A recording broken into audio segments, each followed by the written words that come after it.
Episode 45. Yeah, I'm not super excited about this one, guys. But welcome and thank y'all for coming. I'm glad you guys are here. This is Yeah, this is gonna be yeah, good. This is gonna be yeah. good. It's gonna be great. Yeah, there's no best and worst this week. We're just gonna skip that part entirely. Yeah. All right, guys. So our first guest originally was going to be Brian Potter, but he's running a little bit late. So we have our first guest actually is going to be Robyn Markland of Redline. So tonight, basically, we're just having various guests come on, and we're going to talk about Tom, talk about the impact that he had on the reptile community, the impact that he had on all of us, and just how incredible a person he was. So, with all that being said, Molly, do you mind bringing Robyn? Yeah, let's get into it. Hey, Robyn. How are you doing, bud? Hey, just like that, here I am. Yeah, like I said, sorry, things, this actually just kind of feels appropriate. We're always a little chaotic on Late to the Mic, and honestly, I was talking to Chase right before the show started, wondering how this is going to go, trying to wrangle cats and 5 guests all at once. Yeah. And so it's a strong start. I love it, but I'm really... You'll have Potter in a minute. He thought, like actually I did, that it was tomorrow night. So Oh, he texted me back. He's scrambling to get it's okay.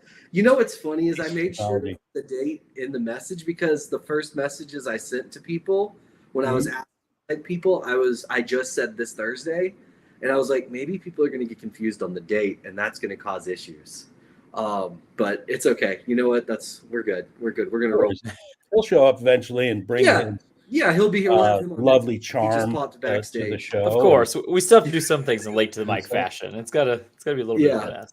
I love it. So I'm sure he'll tell a story about Tom featuring some kind of titties or something, they're wedged in there completely inappropriately. But God, I hope so.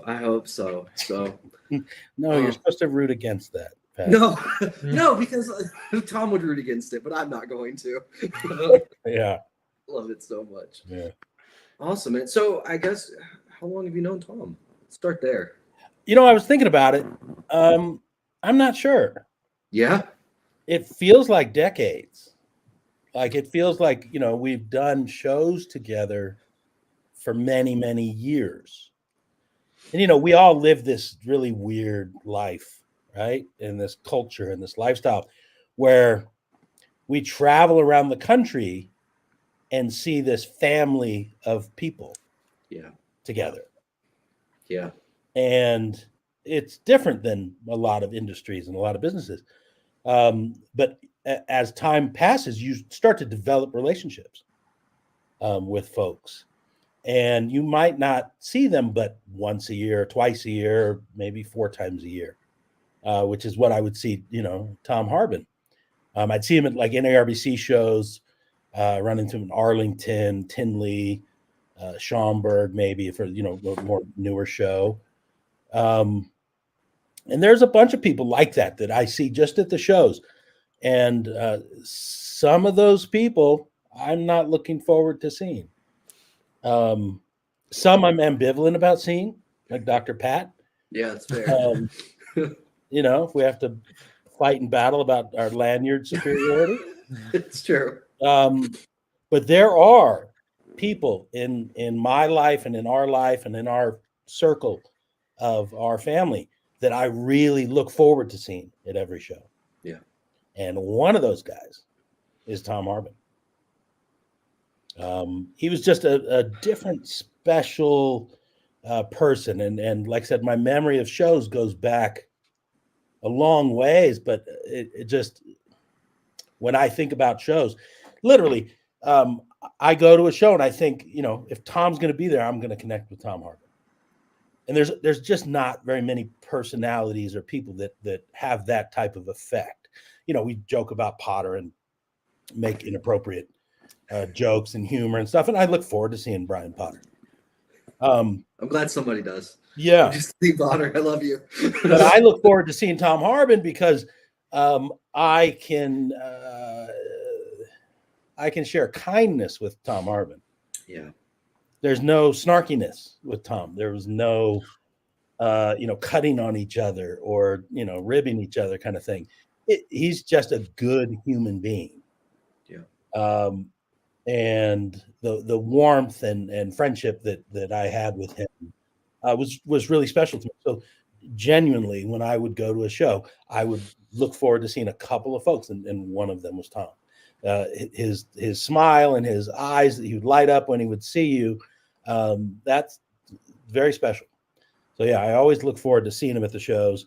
And I never saw him outside of a show. Yeah. But I still feel like I had a nice, good and strong relationship with him, even though, again, he was part of that extended family circle that we only see on this weird show circuit that we all do. I think that's the perfect way to kind of to say it, right? Is the reptile community is our extended family, and that, like, there are people, right, that I plan out, like, what shows are y'all going to so we can plan to see each other at these shows, right? And there are people that I see more than my own extended family, and it is interesting how those relationships develop so closely. It's so tight knit, right? Because we do almost every waking second of an entire weekend 6-7 times a year with these individuals, and we all bond. All of us are from very different walks of life outside of reptiles, right? That's the other beautiful thing over this one. And we get to meet these incredible people like Tom, and. But the interesting thing is the nature of those relationships. And I'm sure you guys are the same way. Like, they're not all the same. No. Right? Yeah.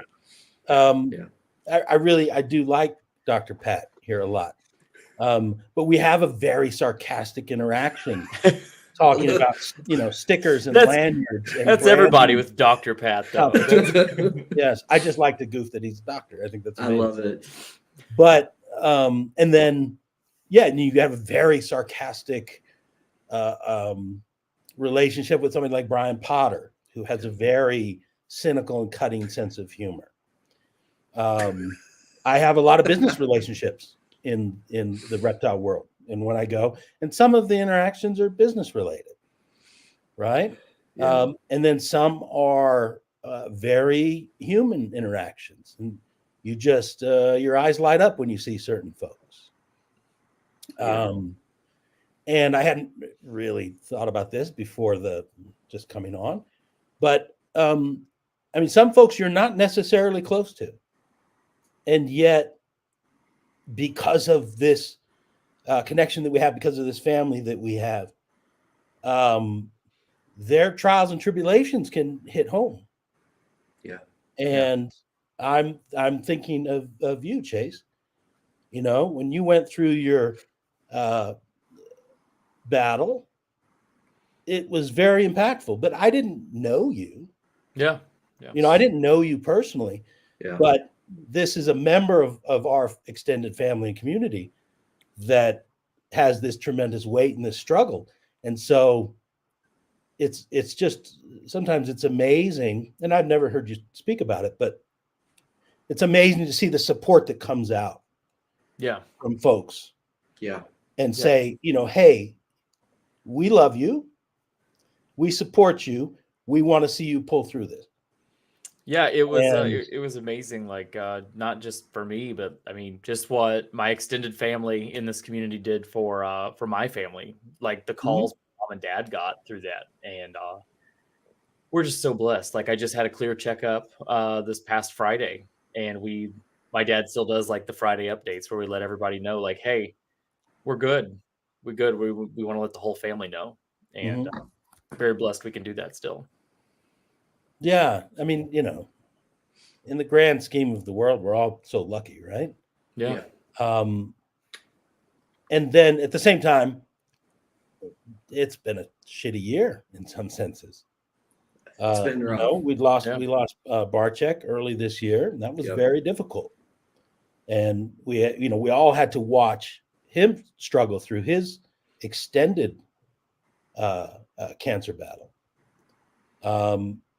And then maybe somewhat similar to Chase, Stan at Sea of Serpents lost his wife to cancer. I don't know Stan. Never met Stan. But we got involved with that and supporting him and helping to support the fundraiser and stuff that they were doing, because that's a member of my community. Yeah. You know, that's a member of my family. And, you know, these things are important to me. And some of it, granted, is I'm getting to be an old man at this point, and you soften up quite a bit. Yeah. You know, I was talking to Chris Eaton the other day, another grizzled old to say the least, chewed piece of gum. He's a little bit less of a person than he used to be, but yeah.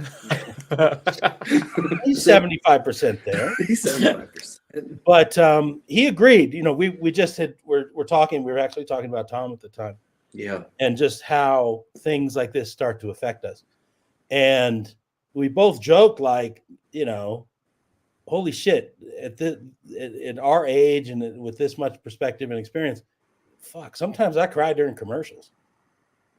You know, like, you know, just sad moments. Things affect me in a different way than they did when I was 30.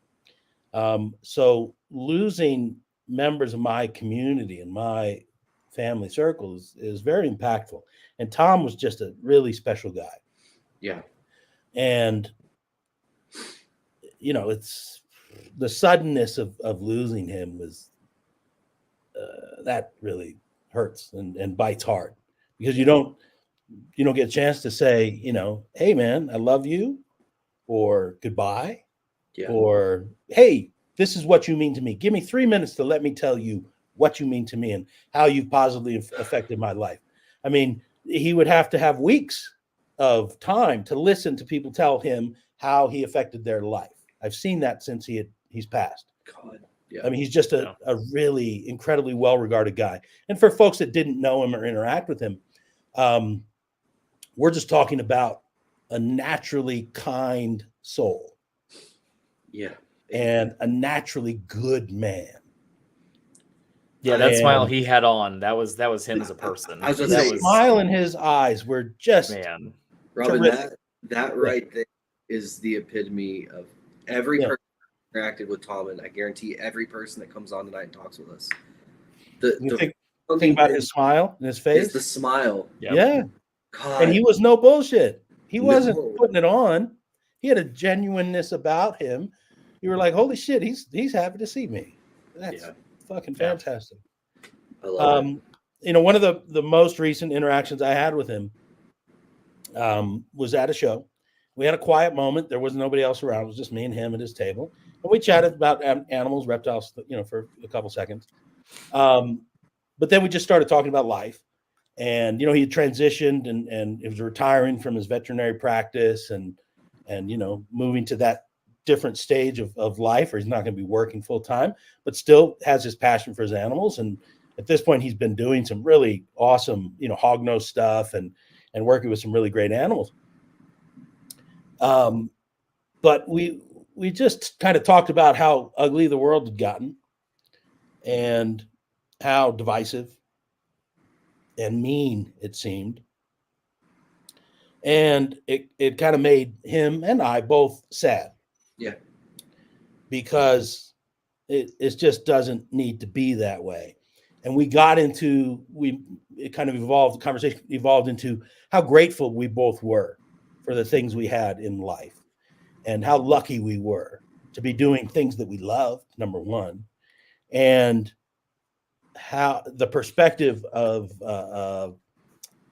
having good people in our life. Yeah. And, you know, to have a conversation about, hey, I've got good people in my life, have a conversation about that with Tom Harbin. That's a perfect example of a good person in my life. And I recognized that in the moment, and he recognized it as well. And I told him, I was like, Tom, I fucking love you, man. You're just such an awesome person.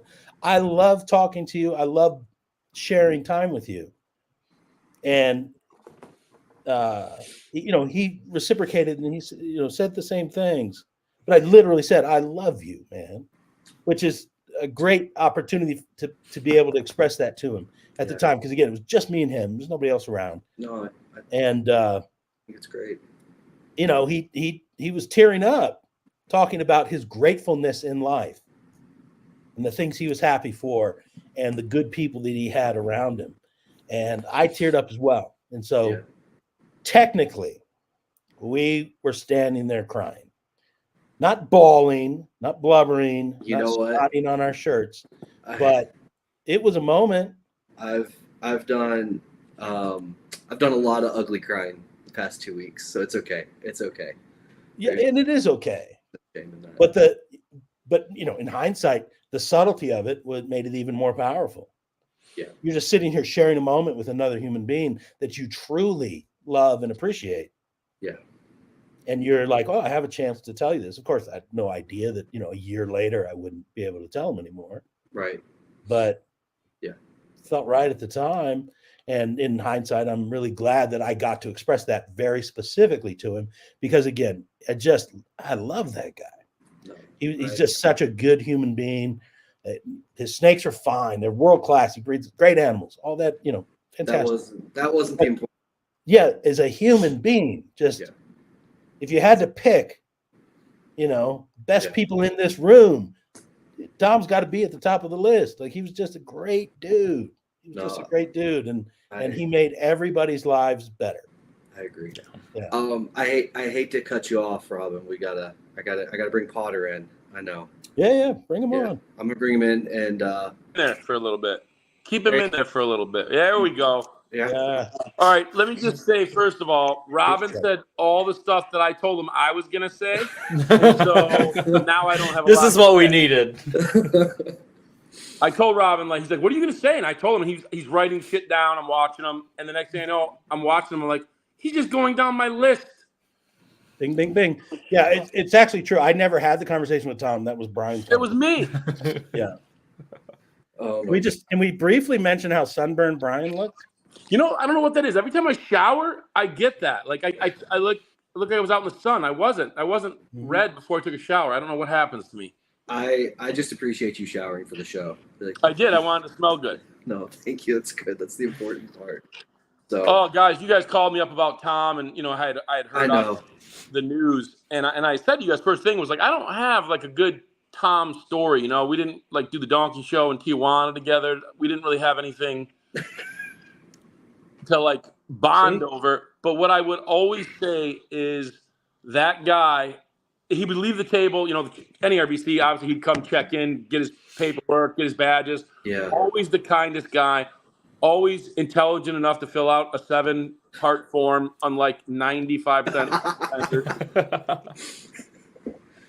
Totally just smiling, happy, just like whatever. Let me pay in full. You know, everything's great. Thanks so much for what you guys do. Just the kindest guy, and made the room when he was around, made the room a better place to be in. You know, he just was a great dude, man. And I think what the people that don't know him and the people that do know him need to understand is like, be more like Tom Harbin, and you'll do better in this industry. Yeah, for sure. Yeah, it's a great point. Great point. You wrote that down, and I forgot to say that. That was the one thing you were going to say, but since you took all the things I was going to say, now I had to say your thing.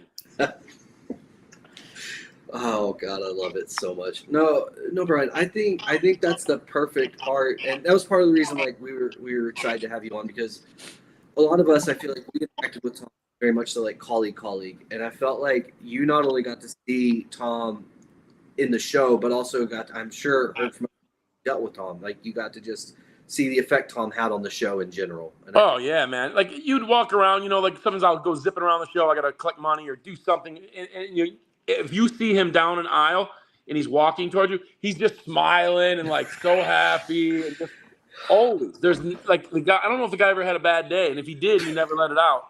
100% accurate. He had the 1,000,000 megawatt smile, right? Yep. Just God, and he pulled off a mustache. That's also really like. Let's talk about that. The guy. Who did he was. Like, I'm gonna throw this out. Did he look like one of like the Simon and Garfunkel guys? Is that what it was? Yeah, a little bit. Is that who it was? Because I knew he always reminded me of somebody, but I never really had a minute to like ask him or talk about it. Oh God, yeah, man, 100%. But now that you say it, I can see it. Right? I swear, he always reminds me of somebody. I think you're thinking CSN, Crosby, Stills, and Nash, maybe. Oh, Maybe it was somebody, and I never asked him about it. I don't know why, but I mean, I'm kind of glad you didn't. I don't know. I kind of would have liked to see that conversation. Just Potter walk up to he would have just smiled, laughed, and been like, "Yeah, I get that." It would have been just totally like, 100%. There's no way he'd have been like, "Oh my God, I'm upset." He would have just chuckled and like had that little like, ha, yeah, and then just brushed it off and moved on, right? Yep.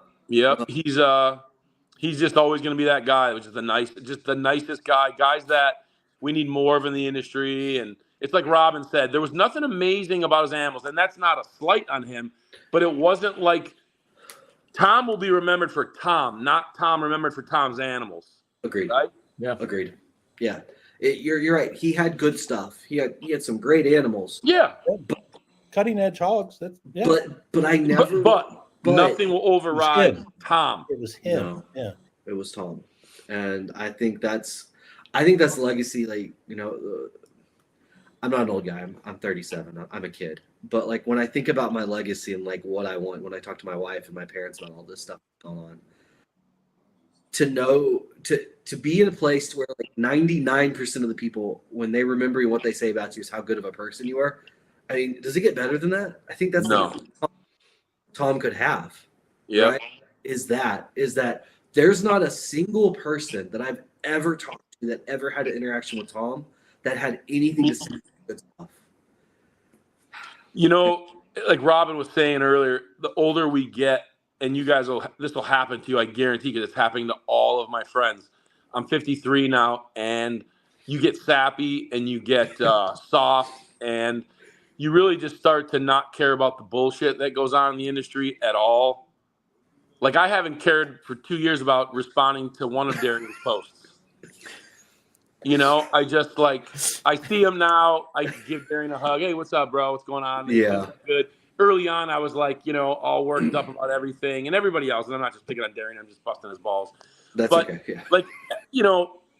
Every little thing bothers you. And when you start hitting this age, man, all of a sudden, none of that shit bothers you. And you start realizing what's important. And what's important is being kind, like Brian Barczyk said. And like Tom always was. Tom lived that life. It wasn't like a tagline for Tom, but he truly lived that life all the time. Yeah. And you start getting it. We're just getting different in this industry by age. You see the guys that are older that have been around and how they handle things and what's important to them and what they talk about. And yeah, it's just a different feeling, a different vibe now. It is. It's different. I think it's. Yeah, I see. I don't have the age kind of wisdom there to get that you feeling. Get but like Robyn was saying though, like after 2019, like I could just be in a conversation with someone and then like I can get choked up and teary eyed just because I've seen the other side of the coin a little bit, and then I know how important like every one of these moments is, and I'm thankful for them. So every time you have wisdom beyond your years because of your situation, and so you get what we see around us a lot. Yeah. Because when Robyn was talking about that, like I said, I felt that. I feel it all the time. Where, like I can see a commercial sometimes, and I just like, yep, that hit me. Like, the first show that would always get me, like, remember that Move That Bus? Remember they built somebody like a house that was like, yes. Oh my God, I would cry like a little bitch. Yeah. It's brutal. I'm like the hugest crier, man. Like, it just wholesome moments. It just takes a good wholesome moment, and then I'm like, well, I'm done for the day. Budweiser commercial during the Super Bowl kills me. Budweiser. Can I just mention though that the new Softer Brian, within 2 sentences of coming on, mentioned the Donkey Show in Tijuana. So that's true. Well, that's I'm the not new dead Softer. yet. He's not lost his edge. I haven't forgotten everything. Yeah. Potter still knows how to have a good time. I mean, come on. That'll it just has to be before 11. I think you're giving yourself a little credit there, Potter. I think if we're being real here. Yeah. No, it's man, it's been a lot of this. Eugene Bissett, White Cindy passed this year as well. Absolutely, yeah. It's been a rough year. We've lost really important people in the industry, and I hope people realize and are able to, appreciate what we lost and are able to take from it, like how to just be better humans, like just be good people, just be kind. I think that's kind of the mantra for the year, right? It's just be kind. It should be. That's the most important here. I think our country could learn from that a lot. We're not going to get political here today, but like we could learn, just be kind. I think that's it. And once again, that's the beautiful thing with Tom. He was just kind. He was just a beautiful person. And thanks to you guys for, taking some time to highlight, Tom and get some folks on to share some thoughts and stories about him, because I appreciate that personally. And I know that the community will appreciate that as well. So, yeah. I hope so, man. Yeah, I hope so. Thank you for that. I loved Tom deeply. He was a part of my entire adult life at this point. He was, and I was going to tell the story later, but we'll talk for a second about it. When I first started in the reptile industry, the first person I met was Tom Harbin, and I was walking around a show, and no one would talk to me. And this was at the Arlington NARBC, and no one would talk to me. And then Tom had some dreamsicle ball pythons that I had only seen on the internet, and I walked up to him and started talking to him about it. And after about 45 seconds, you could tell he was like over talking about the snakes. And Tom just goes, "So, what do you do outside of snakes?" And, I told him I'm finishing up my bachelor's degree, and I'm trying to look at grad schools to go to grad school. He's like, "Oh, well, I'm a doctor," and I was like, "Oh," and he gave me a lot of advice, and I ended up going to grad school on some of his advice. And through my entire PhD, one of the people that I could talk to was Tom. And it was like you talked about, I didn't spend hours on the phone with Tom, but 7, 8, 9 times a year I would see him, and we'd have these deep conversations about how I was doing and what I could do better. And it was just a very much so like a mentor, but not in the snake side, right? Like a life mentor. And and there was no prouder moment than the first October Tinley I saw him after I graduated grad school, and I was a doctor. And I walk into the show, and Tom's right there in line, ready to sign up. And the first thing, he just turns, and he just looks at me, puts his hand out, he's just like, "Dr. McKnight." And guys, it just killed me. I was the proud, like right below the moment when my mom and dad hugged me after I became a doctor was right there with that moment, because it felt like this person that walked me through the whole huge process of my life, was acknowledging it, right? And I think back to the last conversation I had with him at the Dallas and ARBC, and it wasn't just this student conversation where he was griping to me. The one thing he would occasionally be negative on were his interns that he would have, the young students, right? The youths of the and he was sitting there, and it was like two old men griping about, these kids these days, what are they even taught in school? And it was just this moment when I look back on it, it was like he was a colleague at that point. And it was just, I'm gonna miss that, guys. I miss that so much. Yeah. But yeah, he was just there. I mean, like I said, the first person. And he didn't care about the snakes. And I think that goes back to what you kind of said, Potter, of the snakes aren't what I'm going to remember Tom for. No. He cared about me as a person. And off of a 3-minute conversation, this 15-year relationship formed to the point where he would check on me. And I'm going to miss it so much. And I think that's the thing with Tom. I think that's, he was just kind. So anyway. Whew. Guys, what a sap you are, pal. I know. God, I know, guys. I know. It's tough. All right. Molly is texting me, telling me we need to get the next guest on. So, Potter, Robyn, thank y'all so much. Thank you guys for being on. Thanks for having us, guys. I appreciate it. We appreciate your time. Some stories, and yeah, we'll see y'all. Potter, are you going to be at Daytona? I feel like I never see you at Daytona. No. Okay. Well, I see enough reptile people at my own stuff. I do other things. I do other things. Fair enough. Well, all right. Well, if you get bored, come up and see us, and come have a boys' weekend. We'll buy you a drink. Sounds good. All right, brother. Have a good one. Thank you again. Thanks, guys. Appreciate you all. Yeah. Thank you, guys. All right. Bye. Molly, do you mind bringing JT in? Justin's not here yet, so we'll pull JT in. JT, how are you doing, buddy? Doing all right. It's a little rough following the crew you had before. Yeah. You know what? You're right. all your emotions. But, You're right up there with them. and you know, I know. like, yeah, I didn't know Tom well, but you know, when you talk to Tom Harbin, like you were the only person in the room, right? Yeah. Yeah.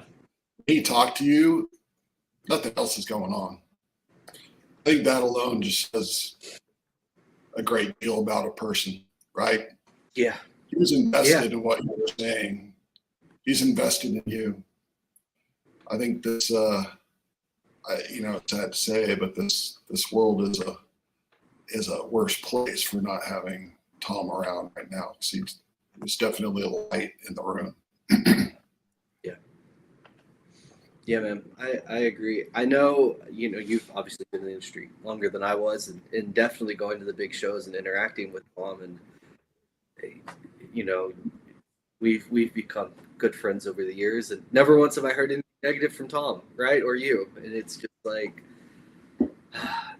one flaw was he didn't use Reptichip. Is that it? Is that the one fatal What's flaw? that?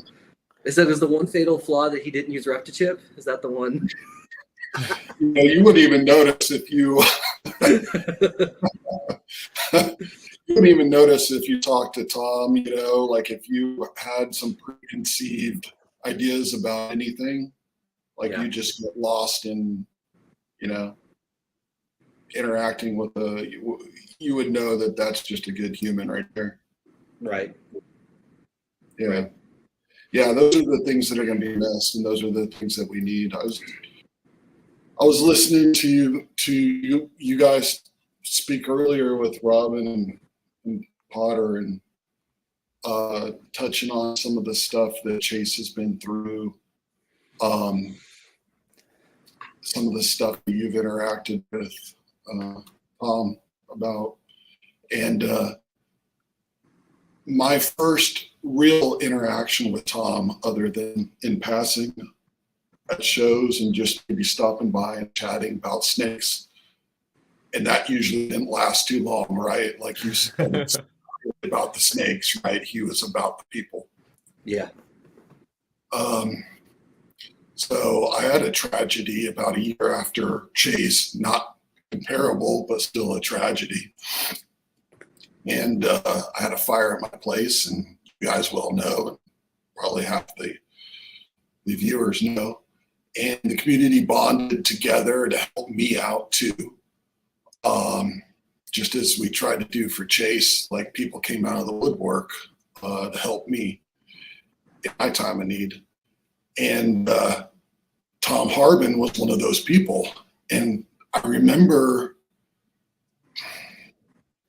like getting a significant amount of money from somebody, and I'm like, Tom Harbin, I'm trying to place it in my mind. I'm like, Tom, hot dogs guy? You know, my head's other places right now, right? Of course, yeah. Sometimes you just notice something significant, and it's not coming from somebody I'm like right away making a connection with in my mind. I'm like, no way.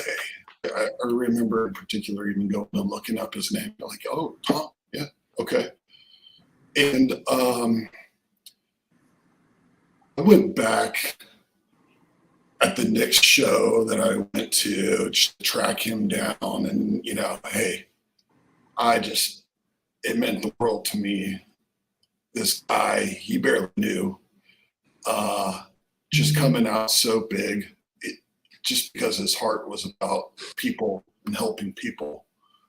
So I had to relay my feelings to him.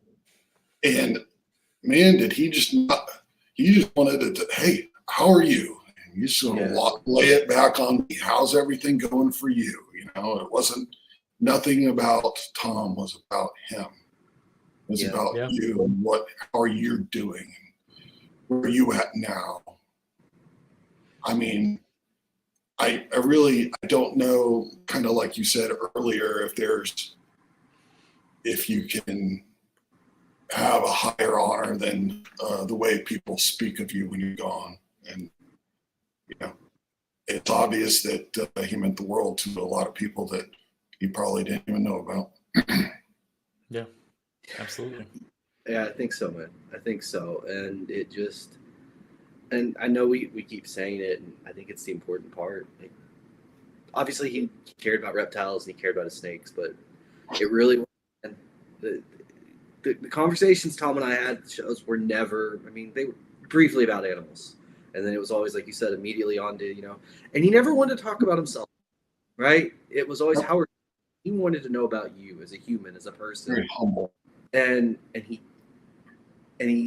cared. And I think that's the thing too. He listened and he cared and he took it in. And it wasn't just like a fleeting moment of like a quick conversation and then, something else. It was, that first conversation we had when I went to the next, I think it was October Tinley was the next show after I met Tom, or March Tinley, one of them anyway. And he's the one who brought up, he's like, all right, have you applied to grad school? So what are you doing? And it was just like, I'm like, dude, you just met me. Like, why do you remember this? This doesn't matter. But it did, right? It did. And that was the thing. And, anyway, we're going to miss it, man. It's rough. Big time. It's Big tough. time. Yeah, I mean, I remember any show I'd see him after 2019, he'd be like, well, Chase, how's your health? I'm like, oh, it's good. And he's like, okay, well, then how are you? What's going on in your life? Like, it was never about snakes, ever. And he always had that smile, man. I'm definitely going to miss that smile. You can't beat that smile. Man, I don't know if you could. I don't know if you could get that guy not to smile. It was basically impossible. I don't know if you could. Because even if it wasn't like the full-blown smile, it was like this Cheshire cat smirk, right? 100%. I always got the feeling that he's listening too, right? He's listening, he's looking at you, and you're like, holy shit, somebody's actually listening, right? Like, you don't get that a lot, especially when you're talking to Patrick. So it's this guy is actually listening to what I have to say and not thinking about what he's going to say in return. Sorry, Patrick. No. You know what though? As I was thinking about saying that comment, I think that's a perfect thing. I think that's it. He was an active listener, and that's, man, kindness and active listening. How far would that go in the industry these days, guys? Like, maybe we should all take right. Like, from that. I think as a whole, we kind of separate around like the bad things that are happening in the industry, the bad people, the bad stuff. And then we lose a guy like this, and that's bad. Like, we need more of them. But on the other hand, alluding to some things that you guys were talking about earlier, is like, we have a ton of great people in the industry. And I think that's a great lesson to take away from this. We've got a lot of great people, and we should rejoice in that. And we should also let them know. Because life is fit. Yes. Life is taken away like that, and you don't get a choice. So let the people know, right? At risk of sounding like the Hallmark movie. But I think it's important for us. I think, between you and I and Chase, like, we do that. We get together. We spend guy time together and stuff like that, kind of outside, mostly outside. Yes. I mean, but that's kind of that's us taking ownership and kind of getting together. Like, and I see other groups doing that too. I think that's kind of important for our community to keep doing those things and let each other know, like, you know what, we don't have to agree on the snakes, the reptiles, the whatever, right? Like, that's your professional stuff, right? Nobody's ever gonna agree on that stuff, but like, people like Tom and, kind of like see people for people and appreciate that, right? Like, that's, if anything can come out of that, I think that's a great lesson to take away from this tragedy. Yeah, man. I think that's beautifully said, and I think that's a perfect point. So I love it. All right, Molly is really doing a good job of staying on time here. I'm getting text messages saying move along. Good for her. Yeah, I know, she's crushing it. So aren't you glad you hired her? I am glad. JT, thank you for coming on. Yeah, man. Thank you so much. I know we say it in text messages and everything, but I love you and thank you for Love you doing guys. this. I was gonna say, You yeah, mean we the always world to say me. it. Love you, Yeah, man. you mean the world to me. Thank you so much. And I'll see you soon. A couple of weeks. Yeah. It'll be good. Couple All right, weeks. brother. Molly, Boodum, thank you. Can you bring in Justin? I believe he's next. Hey, Justin. How are you doing? Hey guys. I haven't seen you in like 10 hours, a whole 10 Yeah. hours. Good to see you guys. Yeah, you too, bud. Thank you for coming on. Yeah, man. It makes me hard to follow JT there. It's super heartfelt, but definitely wanted an opportunity to come on and just talk a little bit about Tom. For me too.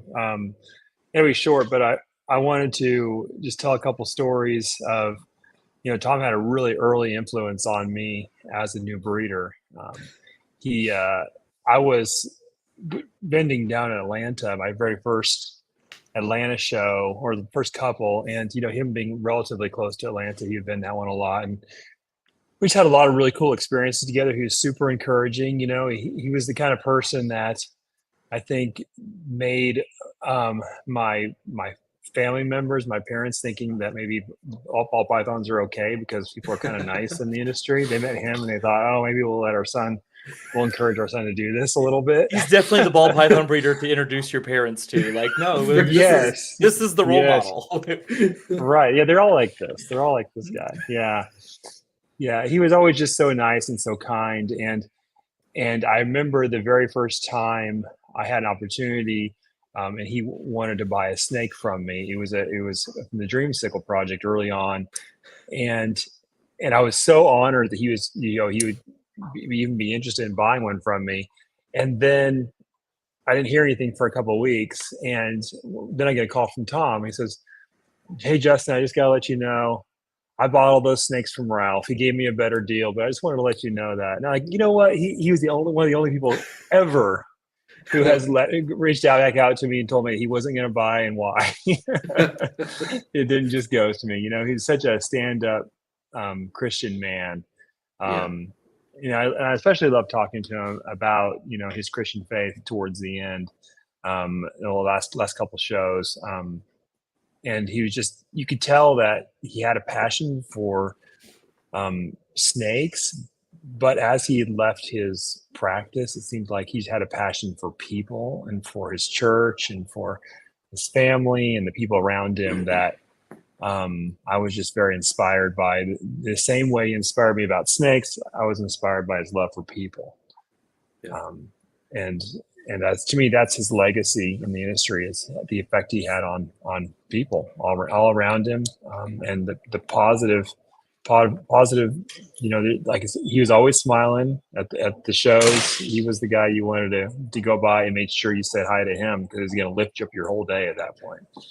Absolutely. Yeah. It really set the tone for the show, right? You have that conversation with Tom and you feel amped up. It doesn't matter what's going to happen. That you're good to go. You got some energy and vibes. Yeah. It's amazing. Yeah, he'll be sorely missed. I don't know why we keep losing the good ones. I could think of a few maybe we might lose instead. Oh, but buddy, let me tell you, losing the good ones. I said so. My mother is a very overly kind, a toxic positive person. So much positivity, it's almost toxic. And I made a similar comment to her, and she's like, "Patrick, that's not very nice." And I'm like, "But it's true." So, yeah, it's tough, man. It's tough.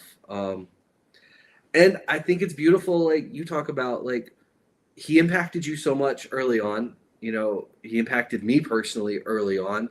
You think about how many breeders do we have in the industry now that because of kind, positive Tom, stuck it out or were successful or made the attempt, right?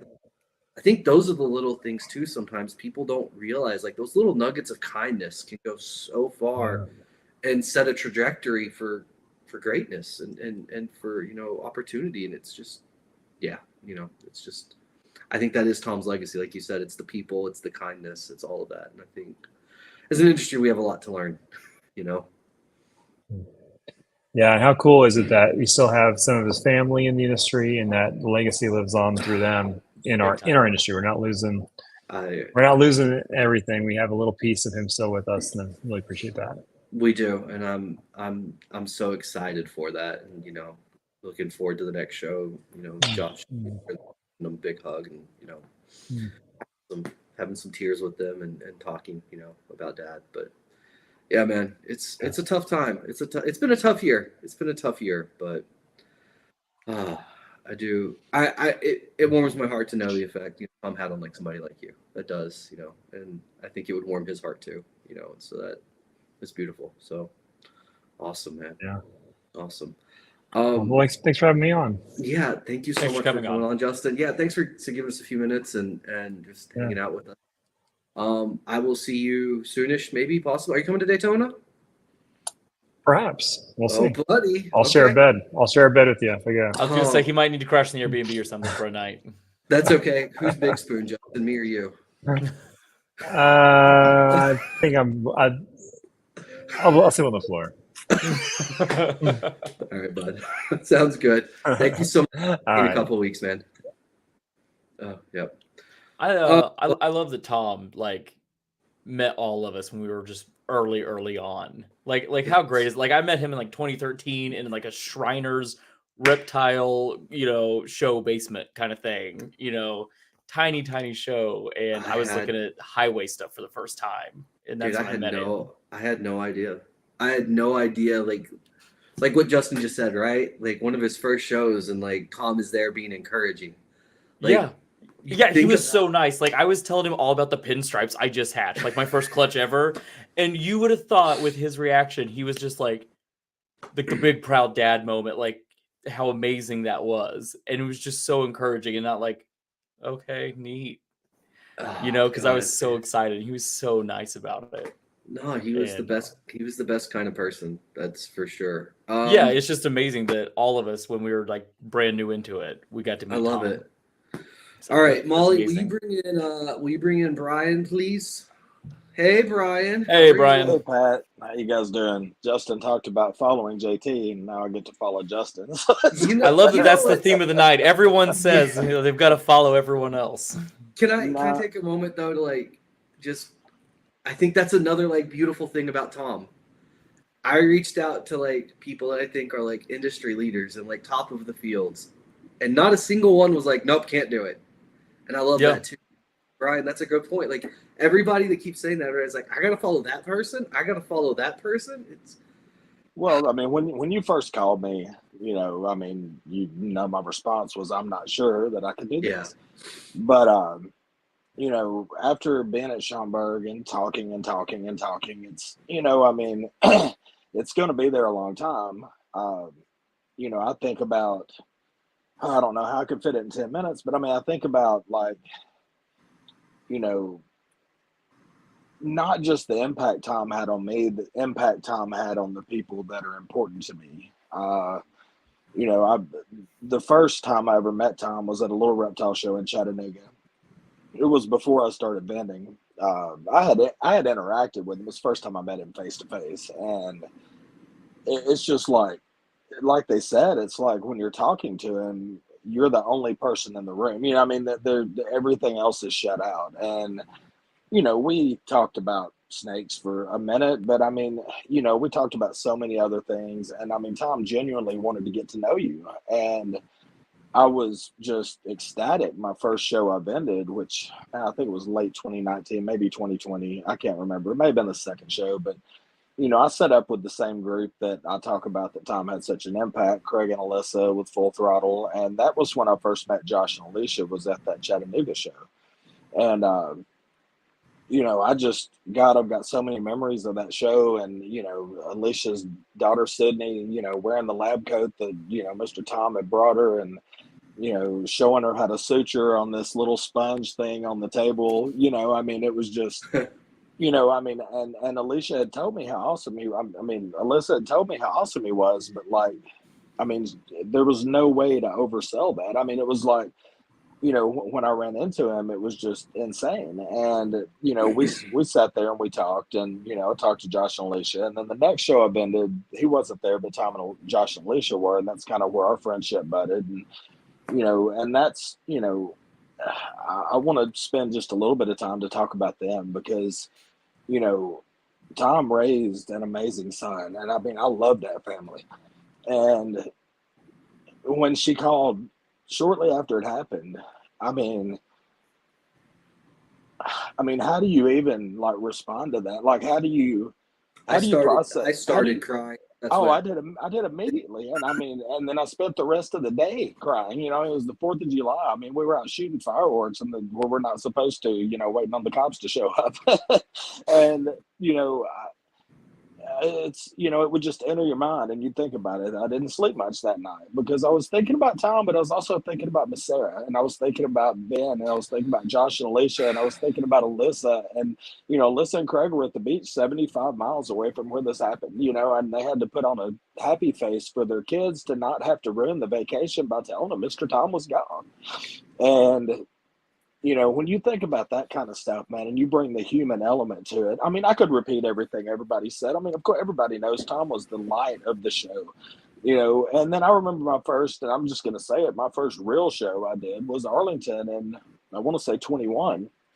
And I went by myself. You know, my wife hadn't started vending shows with me yet. And here I am, my 4th show. I'm setting up an 8 display, 2 tables set up with, you know, 120 something snakes there, and, you know, trying to figure out how I'm going to run this by myself, how I'm going to do it. And, you know, of course I'm always early to set up at the NARBC shows because I want to get set up so I can go look at the other things before I can't go look at the other things and go talk to the other people. Because like you guys said, I mean, your show family kind of becomes, I mean, it's real. It's not just bullshit like a lot of other things are. I mean, in a lot of ways, I feel closer to my show family than I do a lot of people in my real family because, I mean, those 6 times a year that I get to see everybody, it's just surreal. And there was nobody I look forward to seeing more than Tom. We were always backing in right at the same time to unload at Arlington on Friday morning, probably about 9 o'clock, probably hell before they were even had the table set up sometimes. And, you know, the first thing I would see, and this is going to be a common theme, was that smile, you know, and I knew it was going to be a good day. You know, I mean, there was something about starting the day interacting with Tom Harbin that made you know that was going to be a good day, and you knew it was going to be a good show if he was there. And I mean, I really mean this. The shows probably will never be the same for me without seeing Tom there. And you know, we weren't the best of friends. I didn't have a 15-year relationship with Tom. I knew him 8 or 9 years. You know, we talked several times. I've had a bunch of his animals. If I had an issue, he was the first one to help. But you know, it was, you know, we tailgate all the Tennessee football games with Josh and Alicia. They go on the boat with us. You know, I mean, they're really, really good friends of ours. I mean, as far as I'm concerned, they're our best friends. And, you know, we could hardly carry on a conversation about anything that Tom didn't come up. You know, I mean, there was, you know, Tom said or Tom did. And, you know, I think about how I'm sure they're watching. I love you guys. And I'm sure that's really difficult, you know, because they are going to carry that on, and nobody better could, because they are the spitting image of Tom. You know, that they're nice in every situation. You know, if there's ever conflict, they want to make peace out of that conflict. You know, I mean, it's just they're just genuinely good people, and you can't learn that. Like, that's not something you can be taught. You know, that's something that you are. And you know, in every interaction, I just hope to be a tenth of what Tom was. You know, I try to be positive, and you know, but my gosh, man, there's times that, you know, it's tough. It's hard to put on that smile. And I know there was probably times Tom put on that smile that he really didn't feel like putting on that smile. But he did, because it was who he was, you know, to his core. He was the brightest light at the show. You know, I mean, and you know, probably I regret that I didn't get to know him better. You know, I regret that I didn't talk to him more. I mean, our last interaction was on July 1st, and he told me he'd get back with me, you know, after he was back from vacation. And, you know, obviously that didn't happen. And, you know, it's tough. But, you know, I want to try to bring it a little bit lighter because it's not easy. And, you know, Tom, it was maybe the second to the last Arlington show. It was before we knew it was going to move to a new building and all that. And Tom had mentioned to me during setup that, he's like, hey, I think some of the people that, we've been with may not be making this long trip much longer. Would you want to maybe consider, taking over a couple of these tables or anything? And, at first I was like, man, I can't believe Tom Harbin just asked me, if I wanted to vend in his blog. But then I thought of how we act at shows, and I'm like, I'm not sure that I want Tom to see that side of me because I don't want him to think less of me. You know what I mean? And, because he was a very Christian man. He didn't, he didn't do some of the things that some of us do at shows, and so I was like, and of course, I was like, I really like our table placement, Tom. I love you to death, but I think, we're going to stay where we are. But I wanted so badly to do it, but also so badly did not want to hurt his opinion of me and Beth Ed, because we do get a little wild at shows sometimes. But I love that. Oh God, it's just, I'm sure of you sharing this. There was literally nothing that I expected less on that day when I looked down at my phone and saw, Alicia Harbin's contact come up, than to hear what I heard. And the circumstances around it were just, so rough. It's one thing to, have an illness and expect something. It's another thing entirely to be on vacation with your family and not come home. And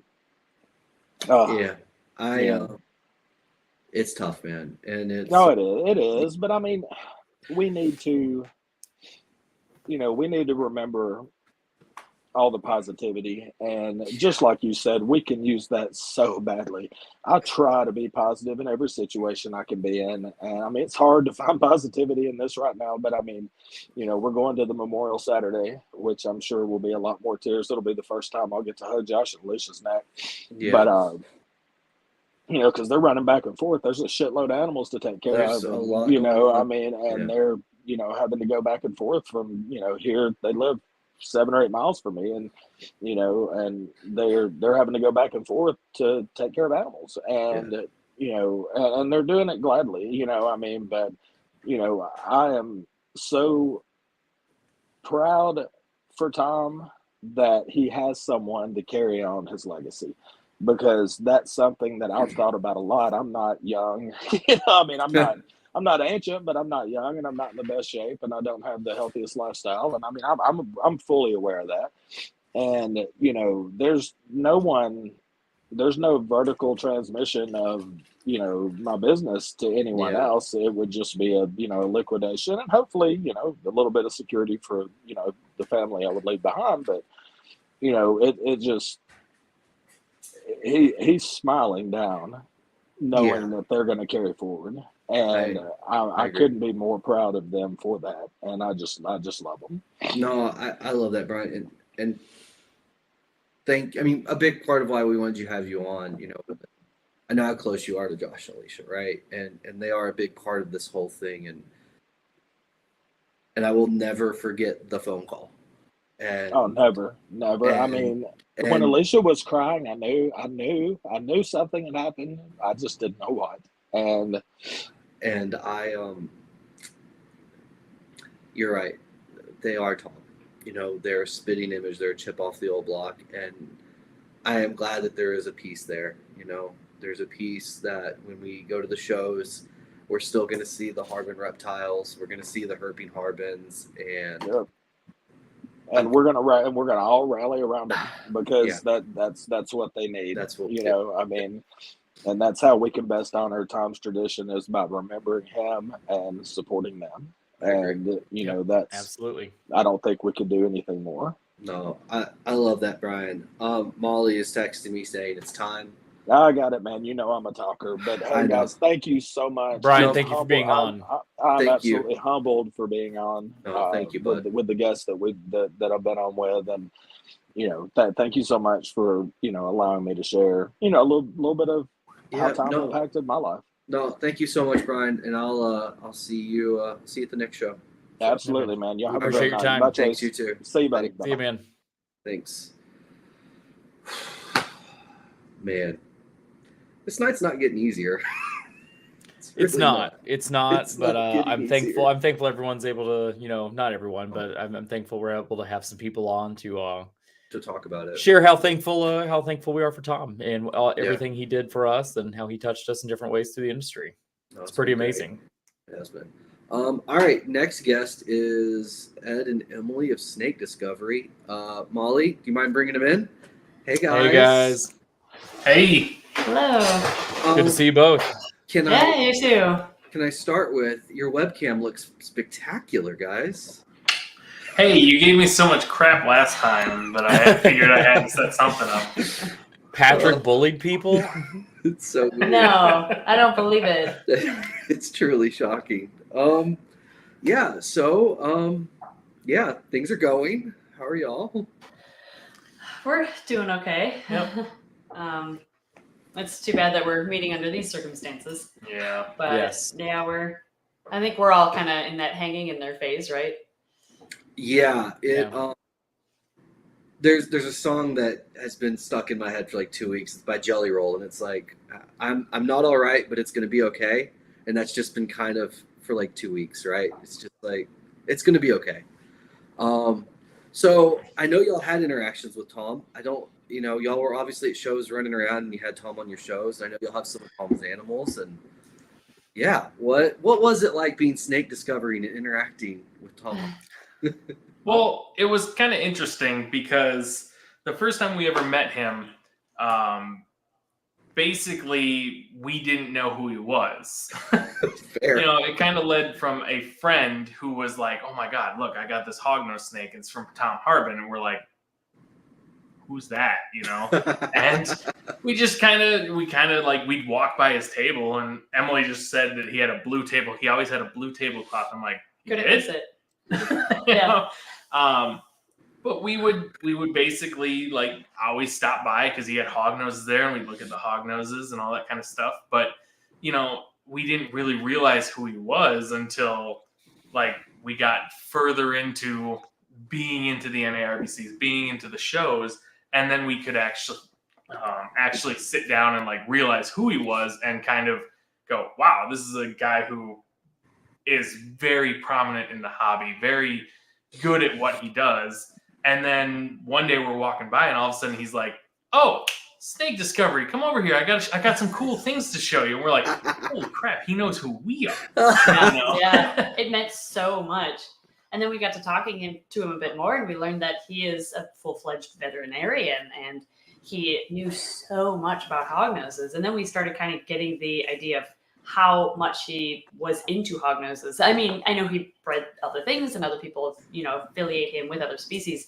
But for us, it was hognoses because that's what we were getting into at the time. So we, just started talking about hognoses, and he was the friendliest person we had ever met at these shows, at the NARBCs. Always smiling, always just chipper, I guess is the word I would give to him. Oh my God, I love that chipper. He was always that type of personality. And it didn't matter if you were new to the hobby, if you were an advanced keeper or breeder, if you were young or if you were old. He, spoke to everyone in the same way. Yeah. And it's like, wow, he just dedicated that much attention to each individual person. And it seemed like he truly had a good time doing it too. He didn't seem to get tired throughout the weekend.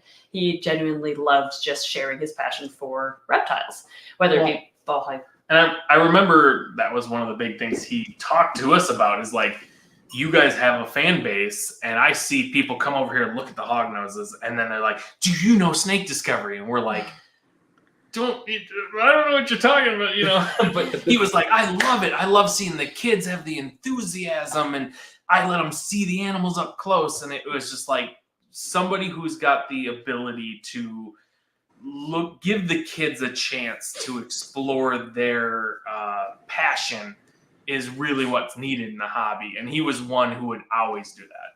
Yeah. And like he would encourage kids. We made a post when he had passed on our Facebook page, and I was reading through the comments about all these stories and experiences various people had with him. And somebody had commented saying, "My son bought a hognose from him, and then he gave him a second one for free," just because that's what kind of a guy he was. He wanted to encourage that passion by giving, a suitable breeding, pair, I guess, to the snake that this kiddo bought. And it's like, that's the kind of person he was. So he actually, after we had really started talking to him after our first show, really just talking to him, I think it was the one we interviewed him at one of the NARBCs. Soon after the show, he actually emailed us asking if, since we had kind of geeked out over the new Sunburst morph at the time, we're like, oh my gosh, someday we would love to have a hognose. You know, we're just having fun seeing one in person for the first time. Well, he emailed us the week after that show. I don't remember what show it was, asking if we would take a male Sunburst hognose snake from his collection, just ship it to us. He didn't ask for anything in return. Wow. He just wanted to feed that passion and give us, you know, no charge whatsoever, just a hognose, a Sunburst hognose snake. And at the time, that morph was $3,000 or something, and he didn't care about the price tag at all. He just saw passion and wanted to feed it, essentially. So we still have that snake, and it's breeding size next year. So we've actually named it Tom, and that's hopefully going to produce some nice snakes for us next year and can kind of continue Tom's legacy. We actually learned that since he's a veterinarian, he worked on, again, hognose related for us. He worked on the first, or one of the first, lavender morph hognoses in captivity in his clinic because it had some health issues. So he worked with it, got it to breeding shape, and then that snake produced, or initially sired, what is now the established population of lavender morph hognose snakes in the entire community. Wow. So to think that they all, according to him anyway, and I completely trust him on this, sure, that they all originated from that snake that he worked on. That's my favorite morph anyway. So it just makes it even that much more special, I suppose. Yeah. But yeah, and he was always like ahead of the game, or right with the leading edge of the game when it came to breeding hognose snakes. And he was the first to produce the Conda Sunburst hognose. Was that Solar Flare? Solar Flare? Yeah. That was Solar Flare. Yeah. So then he, on top of it, produced the first Super Conda Sunburst hognose, and that's the Solar something else. Yeah, they get real wonky. I can't remember. Solar Blast, maybe, was that one? Yeah. I can't remember the exact morph of the Super Conda Sunburst, but he was right there with it, not only just producing, you know, pet quality hognose snakes for kids just getting into it, but he had the high end stuff too. Yeah. So he had a huge variety and just a huge passion for the whole thing. Yeah, he was crushing it. Yeah. And I mean, it was one of those things that we saw, you know, we'd be chatting with him and he'd see somebody come up to his table and he'd just be like, hey, I'm sorry, I'd love to continue chatting with you, but there's somebody over here really quick. And you could just see him lock in with them. And I think JT was saying that he would talk to you like you're the only one in the room. And it's 100% true. No matter if you were, you know, yay high to, you know, anyone in this room, anyone on this podcast, he would lock in with you and just basically like, hey, what are you interested? How can I help you? What can I do to further your passion? And it's just, it was, you know, it's an insane just trait, the connection that he, Yeah, he had a remarkable memory too. It seemed like he recognized and remembered almost every person that walked by his table. Every one of them. Yeah, we would hover a bit looking at all the beautiful hognoses that he always had. We bought some at the last Tinley from him, actually. But we would always, you know, take a look and see what all he had, and we would overhear conversations that he would have with so many people. And it's like they had just had a discussion last night about whatever he was picking up on at that point. And it's like, how can his mind must be a steel trap, because he did not seem to forget anybody. So that was also so impressive. Oh, it's Solar Storm. Solar Storm. That is so close. Yes. So close. We were close. So the NARBC Arlington, where y'all might have caused a bit of a stir due to a line going down the middle. It's funny. You're talking about, Patrick. That wasn't us. All the breeders do. We all remember. I'm sorry. I apologize. You know, it's funny when I think back on that, right? And there was, you know, a little bit of ruckus from the breeders, except for one, ironically, and it was Tom. And when we talked about it, you know, Tom's thing was, there's something else, aren't they? And I think that was just like the epitome of Tom, right? Because he saw the good. He saw like, whether especially ball python breeders want to acknowledge it or not, y'all might be okay for the industry, and it might help the industry. No. I mean, that reminds me of my most recent email I got from him, which was Oh God. Maybe it wasn't my most recent one, but the one I was able to pull up that was actually in regards to the subbers that he sent us. Yeah. He actually said, "Emily and Ed, you are doing some great work, and I love to support good work. You have helped change our hobby/industry. I hope you enjoy the Sunburst Hognose." Like, that is the epitome of Tom. Just always, Yeah. you know, he was never focused on himself or what he was working on. He always saw the good and the best in other people. Yeah. And we need more people like that out there. Mm-hmm. Yeah. We desperately do. And, you know, Potter and Robyn kind of mentioned, and JT too, you know, it feels like the industry is swinging more towards that. I do feel like there is more positivity and a little bit more joy and things like that, and excitement. But man, like, I just hope that people can like sit back and look at that and just take that in, take that perspective in, and just be like, you know, not just like catching more flies with honey than vinegar, but just like genuinely being a good, kind person has such a fundamental effect on all of us. You know, Especially, yeah. Emily, we go to the shows and we watch the massive lines of kids line up to see you. And my mom, when she was watching you interact with those kids, she brought up, she's like, she has so much energy. Like, how? And I'm like, she's like, that must mean so much to those kids. And it reminds me of at the very beginning of the show when Justin was sharing his story of how that's what Tom did to Justin. And we look at what happened. And we went from this awkward, nerdy, 6'3" lanky dude in an Atlanta show talking to Tom Harbin to becoming an absolute powerhouse in the reptile industry. And I'm so thankful, and I think this is what Tom saw in you guys, is that joy and that happiness and the kindness. And I think that's what some people miss, and they don't understand like the effect that I think in 10, 20 years, we're going to really start seeing that effect. So, I mean, that email he sent to us meant so much to me at the time, like, especially coming from someone like Tom Harbin. I'm like, oh my gosh, that I couldn't believe the kind words that he had said. And that, I think, combined with hearing those positive conversations he would have with people when we were hovering around his booth, I think those two combined were kind of inspiration. Like, positivity is key here. You see so much negativity and toxicity throughout social media platforms that it starts to kind of wear you down. But then you start seeing these positive individuals who are so genuinely nice that balances it back out a little bit. And that's what everyone needs to strive to be. Yeah, I love it. Guys, Absolutely. I think that's beautiful. Thank y'all so much for coming on. Molly's telling me I got to move on. Apparently, even snake discovery gets cut off. Sorry, guys. I see how That's that is. okay. Oh man. Guys, Thank you guys. Thank Appreciate y'all your so time. much for giving us some time. I know it was a busy day today, and y'all fit us in. Thank you so much. Oh, thanks for having Thanks us. for having us. Are y'all going to be at Daytona? We have not been to that show yet. Come on. One of these days, we'll have to make a trip down there. I've heard good things.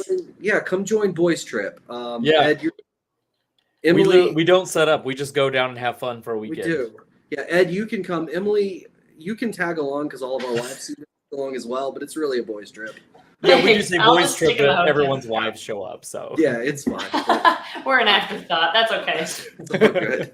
All right, guys. Thank y'all so much again, and I'll see y'all soon. see you guys. Sounds good. Yeah, have a good one. Bye, guys. Oh, man. Once again, like, I need to, like, what Emily just said, like, the inspiration. Like, how many people did he actually positively? I mean, we know he affected a ton of people positively, but, guys, this is, like, what being It's kind amazing. can get you. It really is. It's Like incredible. that's exactly it. Like that's what kindness does. It is. Kindness just echoes and it's a ripple effect. You know both things do bad things and kindness. Choose kindness because look what it does. Look at the impact. It's incredible. Yeah. So we have a surprise guest, Chase. The last minute text in. Molly, would you please bring him in? Hello, Troy. What's up? Hey, buddy. Can you hear me okay? I can hear you. Yeah, how's your cave? Okay. I'm driving down the road and I'm holding one phone and then a flashlight so that you can see me. And this seems real weird. Do you just wanna hold the phone and no flashlight? That way you don't die while driving. Yeah. Lose you. Oh, I should say Lisa's driving. Okay, that makes us feel way better. You I probably all of a should have led sudden- with that. Yeah, I feel much better all of a sudden. All right, yeah. Well, I just wanted to hop on. Nice to see you too, by the way. But I wanted to share just a quick story about Tom. Yeah. You know, Brian Cusco, John Feely, Jerome Holland, they started this like reptile church. And it started out in Pomona. And the last Arlington we were at, before moving to Dallas, we had one in a little back room. And Tom spoke about forgiveness. And it hit me pretty hard. I have a really hard time with forgiveness. I think a lot of people do.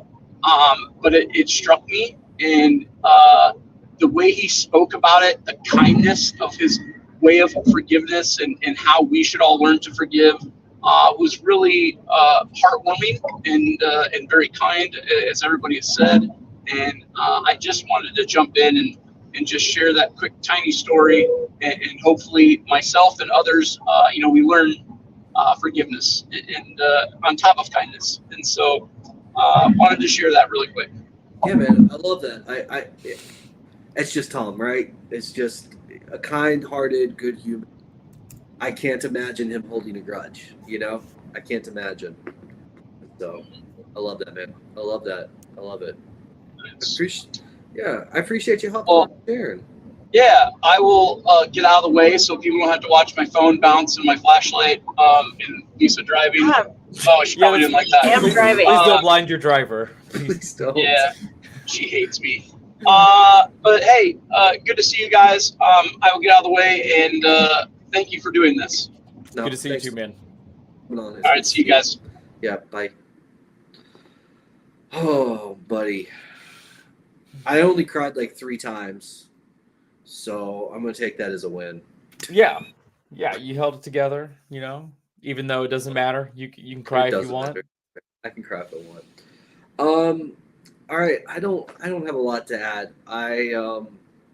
Do you have any story you want to share? I know we kind of I don't. I mean, I Yeah. talked to him at every show. It was one of those relationships kind of like Potter where it's just at the shows. And it was just him, meeting me back in like 2013, like I said, like a Shriners Reptile basement show. So I love it, man. Yeah, I'm just very thankful for all our conversations. He was a great person. He was a great person. He obviously had an incredible impact on a huge swath of the reptile industry. And I know, I believe, I hope that Josh and Alicia both can take incredible pride in knowing that like the legacy that Tom left was kindness and just being a good person. Absolutely. And I really think that's like, man, I know it won't be said when I die. Probably more sarcastic and snarky, but man, like I'm going to make lanyards for that event. Please do. Yes. See, this is what we're doing. This is why. I need you and Robyn though to fight over who's going to hand out more lanyards at the funeral. It's going to be a good event. I love it. Oh, all right, guys. This was a tough one. Thank you, everyone. I didn't look at comments the whole episode, guys. I'm sorry that we didn't get to comments this week. Everybody that did comment and shared stuff, I will go back and read through stuff, and we appreciate y'all. Yeah, and to the Harbins, you guys have been in our prayers for the last couple of weeks now, and you'll continue to be in our prayers. So if you guys need anything, reach out. For real. Yeah, we're here. Absolutely. Robyn, I see you still backstage. Stick around for a second when we end it. We'll be back in after we're done. To everybody listening, thank y'all. I miss my friend. I'm so thankful though that I get to keep going to reptile shows and I get to make more friends. And I hope that I get to meet more people like Tom. And so thank Absolutely. y'all. Tell your friends you love them. Tell your friends you love them. We do it all the time, almost daily. So daily. If you're at Daytona or any of the RBCs and you see us, come up, talk to us. I'm going to do my best to give you the Tom treatment. So yeah. With that being said, thank you again, everyone. We love you, and we will see y'all next week. Thank you, guys.